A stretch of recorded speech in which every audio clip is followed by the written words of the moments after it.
Hi friends, ఈరోజు మాది గోంగూర పచ్చడి అనమాట. చూడండి, ఇలా రోట్లో నూరుకుంటే చాలా బాగుంటుంది. గోంగూర పచ్చడి ఛానల్ అవుతుంది. ఇలా గోంగూర పచ్చడిని రోట్లో చేయక కట్టెల పొయ్యి మీద అనమాట, కట్టెల పొయ్యి మీద వేయించి గోంగూర. సో ఇలా రోల్ పక్కనే ఉంది, రోట్లో నూరుకుంటున్నాను.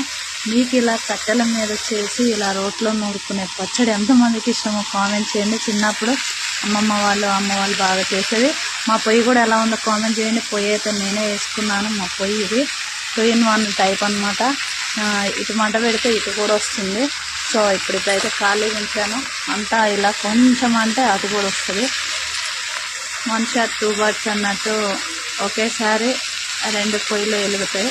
ఇది కట్టెల పొయ్యి, ఇది మా కట్టెల పొయ్యి ఫ్రెండ్స్. ఇలా పక్కనే రోల్ ఉంది చూసారు కదా. మరి మీరు ఇలానే వంట చేసుకుంటారా? కామెంట్ చేయండి. Bye friends.